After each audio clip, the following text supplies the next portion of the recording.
Assalamualaikum teman-teman. Perkenalkan, nama saya Rika Rashmawati, NPM 1911030176, kelas D semester 4. Nah, di sini saya akan menerangkan sedikit tentang konflik dan negosiasi guna memenuhi tugas analisis perilaku organisasi.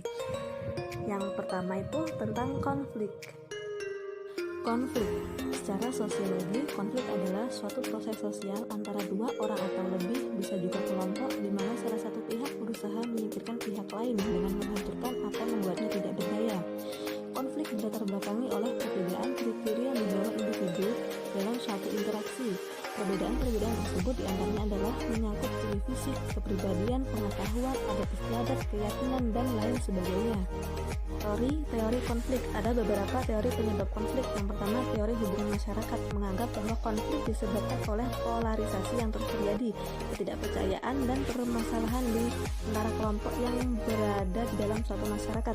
Yang kedua, teori kebutuhan manusia menganggap bahwa konflik yang berakar disebabkan oleh kebutuhan dasar manusia seperti fisik, mental, dan sosial yang tidak terpenuhi dan dihilangi. Yang ketiga, teori negosiasi prinsip menganggap bahwa konflik disebabkan oleh posisi-posisi yang tidak selaras dan perbedaan pandangan tentang konflik oleh pihak-pihak yang mengalami konflik.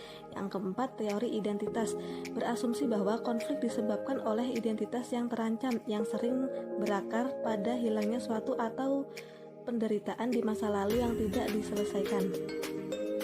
Menurut Sekampo, mengklarifikasi jenis konflik dipandang dari segi materinya. Yang pertama, konflik tujuan, yaitu konflik terjadi jika ada dua tujuan atau yang kontradiktif, ya bahkan kontradiktif. Yang kedua, konflik peran, yaitu konflik yang timbul karena manusia memiliki lebih dari satu peran dan tiap peran tidak selalu memiliki kepentingan yang sama. Yang ketiga, konflik nilai, yaitu konflik yang muncul karena pada dasarnya nilai yang dimiliki setiap individu dalam organisasi tidak sama, sehingga konflik dapat terjadi antara individu dalam kelompok dengan organisasi. Yang keempat, konflik kebijakan, yaitu konflik dapat terjadi karena ada ketidaksetujuan individu atau kelompok terhadap perbedaan kebijakan yang dikemukakan oleh suatu pihak kebijakan lainnya. Definisi negosiasi. Secara umum, pengertian negosiasi adalah sebuah proses tawar-menawar antara negosiator dari dua pihak untuk menentukan solusi yang tepat dan dapat diterima oleh pihak yang terlibat. Negosiator adalah orang yang melakukan negosiasi.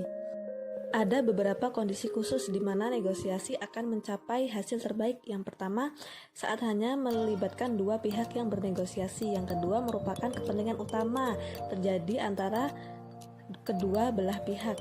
Proses negosiasi, persiapan dan perencanaan, penentuan aturan dasar, penjelasan dan pembenaran, tawar-menawar dan pemecahan masalah, penutupan dan pelaksanaan. Strategi negosiasi. Yang A, negosiasi distributif adalah perundingan yang berusaha untuk membagi sejumlah tatar sumber daya. Yang B, negosiasi interaktif, negosiasi yang mengusahakan suatu penyelesaian atau lebih yang tepat menciptakan suatu pemecahan saling menguntungkan, negosiasi antara penjual kredit, contoh negosiasi interaktif. Terima kasih. Waalaikumsalam warahmatullahi wabarakatuh.